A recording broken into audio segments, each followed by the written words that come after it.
வணக்கம். இன்றைய முக்கிய செய்திகள்.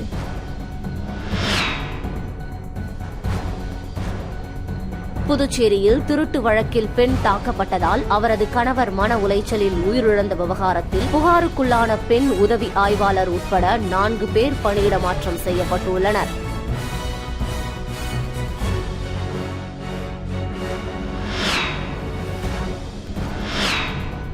தூய்மை பணி, அதில் ஈடுபடும் தொழிலாளர்களுக்காக மத்திய அரசு வழங்கும் நிதியை மாநில அரசுகள் முறையாக செலவிட வேண்டும் என்று மத்திய சமூக நீதி அதிகாரமளித்தல் துறை இணை அமைச்சர் ராமதாஸ் அதவாலே தெரிவித்துள்ளார்.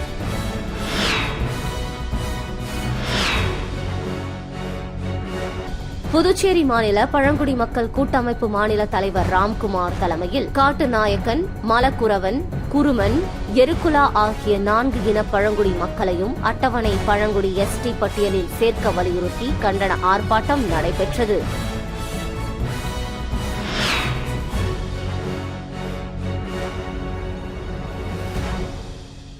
புதுச்சேரி ஆதி திராவிடர் மற்றும் பழங்குடியினர் மேம்பாட்டு வரைநிலை கழகம் சார்பில் IAS, IPS தேர்வுகளுக்கு இலவச பயிற்சி விண்ணப்பிக்கலாம் என அறிவிப்பு வெளியாகியுள்ளது. இனி வருவது விரிவான செய்திகள். புதுச்சேரியில் திருட்டு வழக்கில் பெண் தாக்கப்பட்டதால் அவரது கணவர் மன உளைச்சலில் உயிரிழந்த விவகாரத்தில் புகாருக்குள்ளான பெண் உதவி ஆய்வாளர் உட்பட 4 பேர் பணியிட மாற்றம் செய்யப்பட்டுள்ளனர். புதுச்சேரி அருகே உள்ள தவளக்குப்பம் பூர்ணாங்குப்பத்தை சேர்ந்த அர்ஜுன் மனைவி கலையரசி தனியார் விடுதியில் பணிபுரிந்து வருகிறார். சில நாட்களுக்கு முன்பு விடுதியில் தங்க மோதிரம் மாயமானது தொடர்பாக கலையரசியிடம் தவளக்குப்பம் போலீசார் விசாரித்தனர். அப்போது அவர் தாக்கப்பட்டதாக புகார் எழுந்தது. மோதிரத்தை கலையரசி எடுக்காத நிலையில் அவரை போலீசார் தாக்கியதாக கூறப்பட்டது. காவல் நிலையம் சென்று மனைவியை தாக்கியது குறித்து அர்ஜுன் கேட்டறிந்தார். அப்போது அவரையும் காவல் நிலைய உதவி ஆய்வாளர், உதவி சார்பு ஆய்வாளர் மற்றும் காவலர் ஆகியோர் தரக்குறைவாக நடத்தியதாக கூறப்படுகிறது. இந்த நிலையில் தற்கொலைக்கு முயன்று அர்ஜுனன் மயங்கி விழுந்து உயிரிழந்தார். இவரது மரணத்துக்கு காவல்துறையே காரணம் என மார்க்சிஸ்ட், இந்திய கம்யூனிஸ்ட், விடுதலை சிறுத்தைகள் உள்ளிட்ட கட்சியினர் குற்றம் சாட்டி போராட்டம் நடத்தினர். புகாருக்குள்ளான தவளக்குப்பம் காவல் நிலைய உதவி ஆய்வாளர் சண்முக சத்யா, உதவி சார்பு ஆய்வாளர் சுரேஷ், காவலர்கள் வசந்தராஜா, பிருந்தா ஆகியோர் புதுச்சேரி ஆயுதப்படை பிரிவுக்கு மாற்றப்பட்டுள்ளனர்.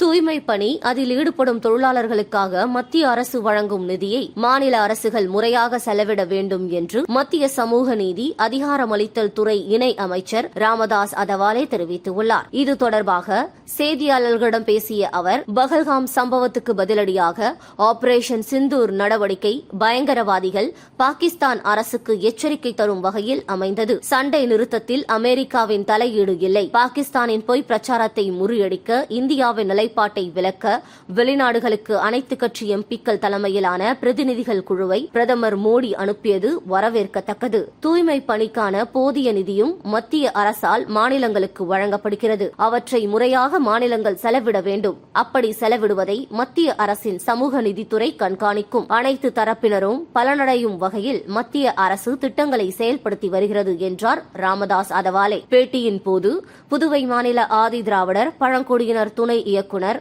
இளங்கோவன் உடனிருந்தார். And now government of India has given the ultimatum to the Pakistan. We want POK. And if the Pakistan will not give the POK, then in the future. Puducherry மாநில பழங்குடி மக்கள் கூட்டமைப்பு மாநில தலைவர் ராம்குமார் தலைமையில் காட்டுநாயக்கன், மலக்குரவன், குருமன், எருக்குலா ஆகிய 4 இன பழங்குடி மக்களையும் அட்டவணை பழங்குடி எஸ்டி பட்டியலில் சேர்க்க வலியுறுத்தி கண்டன ஆர்ப்பாட்டம் நடைபெற்றது.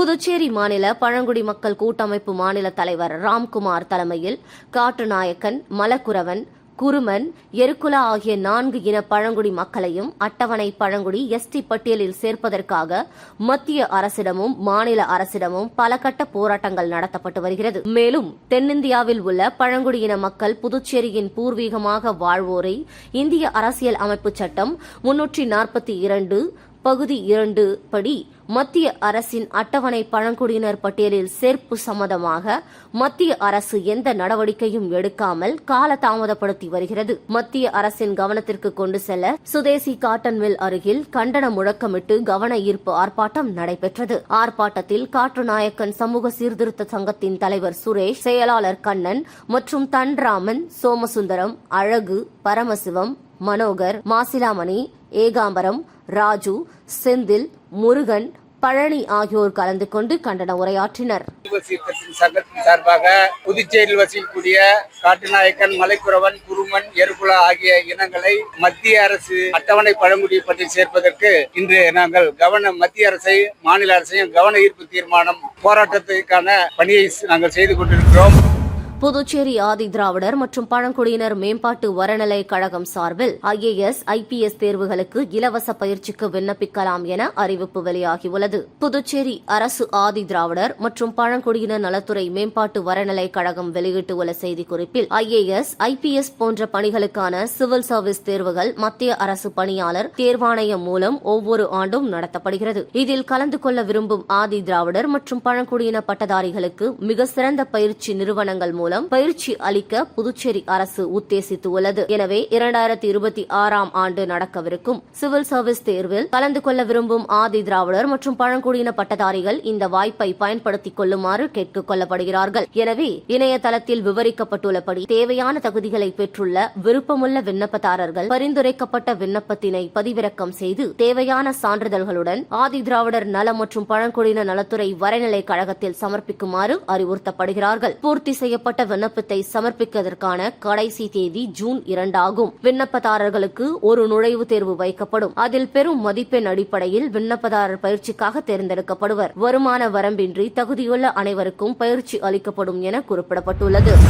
புதுச்சேரியில் வழிப்பறியில் ஈடுபட்ட ரவுடி மீது குண்டர் சட்டம் பாய்ந்தது. புதுச்சேரி ரெட்டியார்பாளையம் புதுநகரை சேர்ந்தவர் ஷாருக் கான். இவர் மீது 2 கொலை, வழிப்பறி, அடிதடி உள்ளிட்ட பல்வேறு வழக்குகள் உள்ளது. இந்த நிலையில் ரவுடி ஷாருக் கான் பணம் பறிப்பு சம்பவத்தில் கைது செய்யப்பட்டு காலாப்பட்டு மத்திய சிறையில் அடைக்கப்பட்டார். இதையடுத்து ரவுடி ஷாருக் கான் மீது குண்டர் தடுப்பு சட்டத்தின் கீழ் வழக்கு பதிவு செய்ய புதுச்சேரி மாவட்ட ஆட்சியருக்கு ரெட்டியார்பாளையம் போலீசார் பரிந்துரை செய்திருந்தனர். இதையடுத்து மாவட்ட ஆட்சியர் குலோத்துங்கன் உத்தரவின் பேரில் ரவுடி ஷாருக் கான் மீது போலீசார் குண்டர் தடுப்பு சட்டத்தின் கீழ் வழக்கு பதிவு செய்து அதற்கான உத்தரவை காலாப்பட்டு மத்திய சிறைத்துறை அதிகாரிகளிடம் வழங்கினார். திருபுவனை சட்டமன்ற தொகுதிக்கு உட்பட்ட திருபுவனை ஏரி மற்றும் திருவண்டார்கோவில் ஏரிகளை தூர்வாரி தூய்மைப்படுத்தி செப்பனிடும் பணியினை சட்டமன்ற உறுப்பினர் அங்காளன் தொடங்கி வைத்தார். புதுச்சேரி மாநிலம் மண்ணாடிப்பட்டு கொம்யூன் திருபுவனை சட்டமன்ற தொகுதிக்கு உட்பட்ட திருபுவனை கிராமம், திருபுவனை ஏரி மற்றும் திருவண்டார்கோவில் கிராமம், திருவண்டார்கோவில் ஏரிகளை தூர்வாரி தூய்மைப்படுத்தி செப்பனிடும் பணிக்கு ரூபாய் 22,39,520 ஒதுக்கப்பட்டு அதற்கான பூமி பூஜை விழா நடைபெற்றது. இதில் திருபுவனை தொகுதியின் சட்டமன்ற உறுப்பினர் அங்காளன் கலந்து கொண்டு விழாவிற்கு தலைமை தாங்கி பணியினை தொடங்கி வைத்தார். இந்த நிகழ்ச்சியில் செயற்பொறியாளர் ராதாகிருஷ்ணன், உதவி பொறியாளர் செல்வராசு, இளநிலை பொறியாளர் பாலாஜி மற்றும் ஊர் பிரமுகர்கள், பொதுமக்கள், சட்டமன்ற உறுப்பினரின் ஆதரவாளர்கள் ஏராளமானோர் கலந்து கொண்டனர்.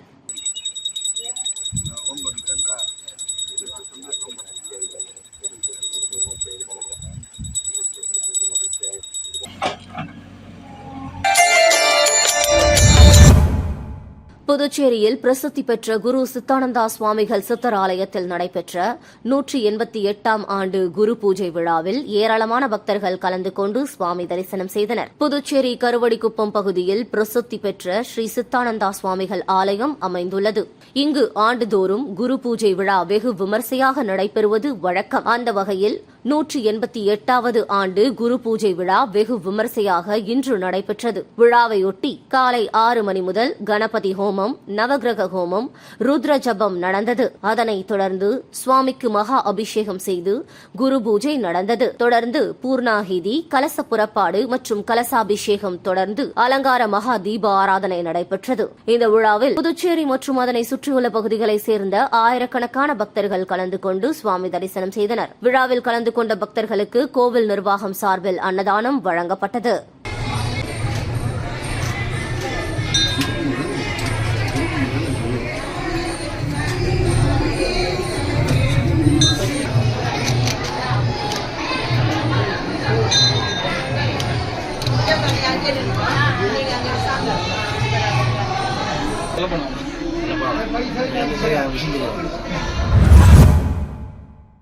மரம் வளர்ப்பது பற்றி விழிப்புணர்வு ஏற்படுத்தும் வகையில் நாடு முழுவதும் சைக்கிள் பயணம் மேற்கொண்டுள்ள இளைஞர் புதுச்சேரி வந்த நிலையில் சமூக ஆர்வலர்கள் அவரை வரவேற்று வழி அனுப்பி வைத்தனர். மேற்கு பெங்கால் மாநிலத்தைச் சேர்ந்தவர் இளைஞர் ஜோஜோ தாதா. மரங்களை வளர்க்க வேண்டும், இயற்கையை காப்பாற்ற வேண்டும் மற்றும் ரத்த தானம் செய்வது குறித்து விழிப்புணர்வு ஏற்படுத்தும் வகையில் நாடு முழுவதும் சைக்கிள் பயணம் மேற்கொண்டு வருகிறார். கடந்த 2021ஆம் ஆண்டு முதல் கட்டமாக இந்தியாவில் 20 மாநிலங்களில் சைக்கிள் பயணம் மேற்கொண்ட ஜோஜோ தாதா கடந்த ஜனவரி மாதம் 4ஆம் தேதி 2ஆம் கட்டமாக மேற்கு பெங்காலிலிருந்து விழிப்புணர்வு சைக்கிள் பயணம் மேற்கொண்டார். 6 மாநிலங்களை கடந்து இன்று புதுச்சேரி வந்தார். அவரை புதுச்சேரி மரக்கன்றுகள் நடும் பசுமை இயக்கத்தின் தலைமை இயக்கத்தின் நிறுவனர் ஓம் சக்தி ரமேஷ், அசிஸ்ட் வேர்ல்ட் ரெக்கார்ட் நிறுவனர் ராஜேந்திரன், ஓவியர் முனுசாமி ஆகியோர் வரவேற்று வாழ்த்தி வழி அனுப்பி வைத்தனர். புதுச்சேரியிலிருந்து நாகப்பட்டினம், இலங்கை சென்று மீண்டும் திரும்பி கேரளா செல்ல திட்டமிட்டுள்ளதாக ஜோஜோ தாதா தெரிவித்தார்.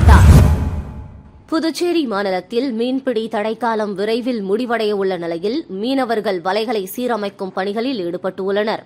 மீன்களின் இனப்பெருக்கத்திற்காக ஒவ்வொரு ஆண்டும் வங்காள விரிகுடா மற்றும் அரபிக் பெருங்கடலில் வெவ்வேறு மாதங்களில் மீன்பிடி தடைக்காலத்தை மத்திய அரசு அமல்படுத்தி வருகிறது. இந்த ஆண்டுக்கான மீன்பிடி தடைக்காலம் ஏப்ரல் மாதம் 15ஆம் தேதி முதல் ஜூன் மாதம் 14ஆம் தேதி வரை 61 நாட்கள் அமல்படுத்தப்பட்டுள்ளது. இதனால் புதுவை, காரைக்கால் பகுதியில் பாரம்பரிய மீன்பிடி படகுகளான கட்டுமரம், நாட்டு படகுகளை தவிர அனைத்து வகை எந்திர படகுகளில் மீன்பிடிக்க தடை விதிக்கப்பட்டுள்ளது. இதனைத் தொடர்ந்து மீனவர்கள் தங்களது விசைப்படகுகளை தேங்காய் திட்டு மீன்பிடி துறைமுகத்தில் நிறுத்தி வைத்துள்ளனர். மீன்பிடி தடைக்காலத்தை பயன்படுத்தி அவர்கள் தங்கள் படகுகளை சீரமைத்து வருகிறார்கள். மீன்பிடி தடைக்காலம் முடிவதற்கு இன்னும் 16 நாட்கள் உள்ளதால் மீனவர்கள் தங்களது படகுகளை தீவிரமாக செப்பனிட்டு வருகிறார்கள். அதாவது படகுகளுக்கு வர்ணம் பூசுதல், பழுதுகளை சரி செய்தல், புதிய வலைகளை வாங்குவது, பழைய மீன்பிடி வலைகளை தைப்பது போன்ற பணிகளில் மும்முரமாக ஈடுபட்டு வருகின்றனர்.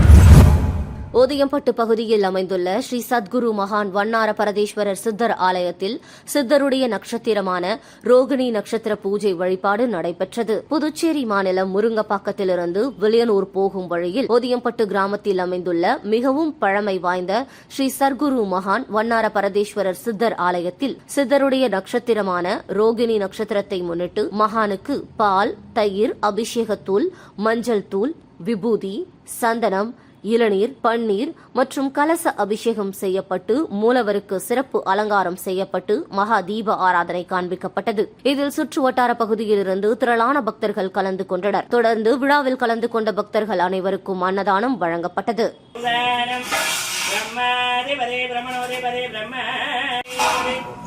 மீண்டும் இன்றைய முக்கிய செய்திகள்.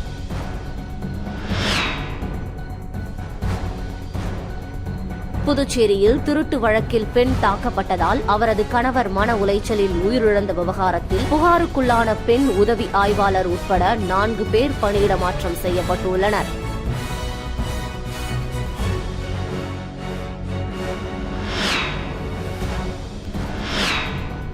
தூய்மை பணி, அதில் ஈடுபடும் தொழிலாளர்களுக்காக மத்திய அரசு வழங்கும் நிதியை மாநில அரசுகள் முறையாக செலவிட வேண்டும் என்று மத்திய சமூக நீதி அதிகாரமளித்தல் துறை இணை அமைச்சர் ராமதாஸ் அத்தவாலே தெரிவித்துள்ளார்.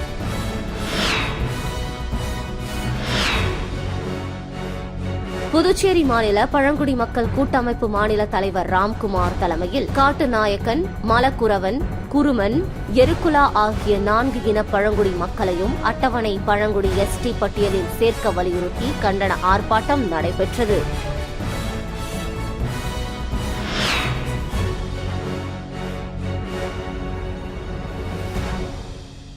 புதுச்சேரி ஆதி திராவிடர் மற்றும் பழங்குடியினர் மேம்பாட்டு வரைநிலை கழகம் சார்பில் IAS, IPS தேர்வுகளுக்கு இலவச பயிற்சி விண்ணப்பிக்கலாம் என அறிவிப்பு வெளியாகியுள்ளது. செய்திகளை துல்லியமாகவும் தெளிவாகவும் தெரிந்து கொள்ள கிரியேட்டிவ் மீடியா யூடியூப் சேனலை சப்ஸ்கிரைப் செய்து கொள்ளவும். நன்றி, வணக்கம்.